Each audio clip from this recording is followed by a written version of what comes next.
God bless you. As always, I really appreciate anyone who will take the time and a moment to listen and hear what I believe are things that God have pressed upon my heart that I might say to you. Here's the subject today, and we're continuing the thought about as it relates to the church. I want you to consider something.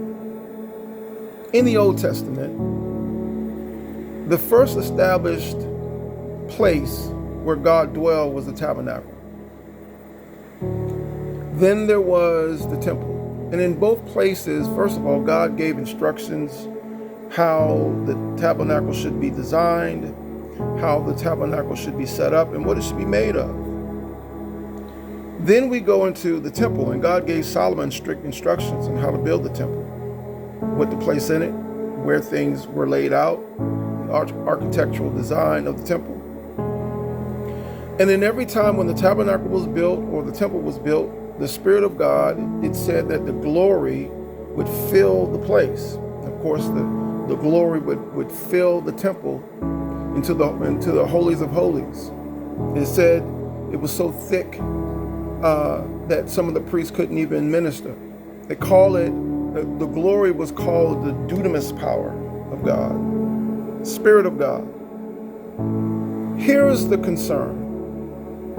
In the New Testament, why is it that Jesus never put emphasis on a building? Why is it that in the New Testament, the apostles never put emphasis on a building? Now, of course, there were places, there were gathering places, even when Jesus told the disciples to go to Jerusalem and wait for the promise. They waited in the upper room until the promise came. What happened in the upper room is significant for us today, that we might understand the types and shadows of what God did in the Old Testament. That tabernacle, that temple, was a type of who we are, what God had planned to do, where even Job prophesied in the last days. He said that God will pour His Spirit upon all flesh, not on a building or in a building. And of course, it's not to say that it's not important for us to gather together. We gather, but I want you to understand that building in the New Testament is not the physical building, that church building that we have put emphasis on based upon tradition, that we think that the Bible have told us to build a church. And Jesus never told you to build a church. Jesus said He would build the church. Jesus never told anyone to go and physically build something.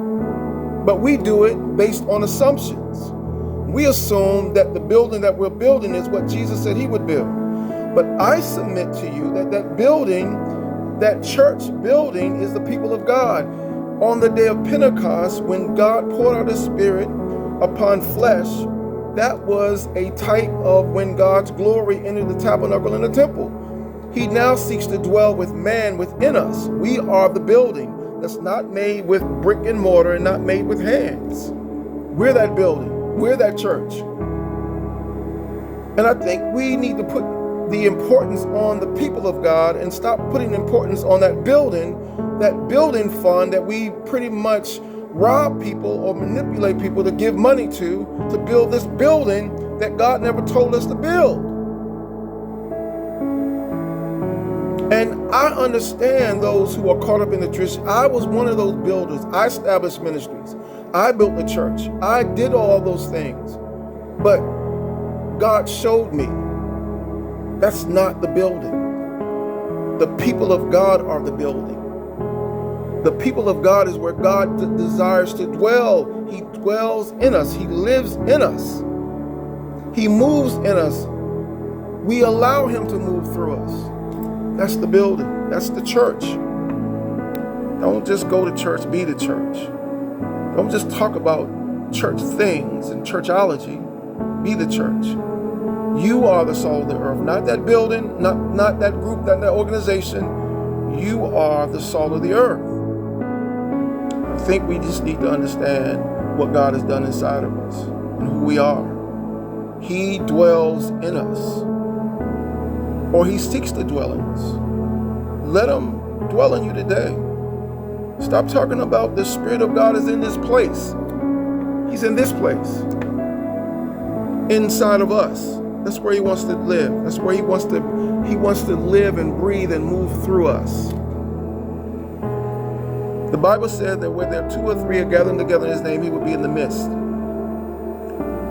But when you're alone, he's inside of you. He's in us. We're the church. And we should be the church. God bless.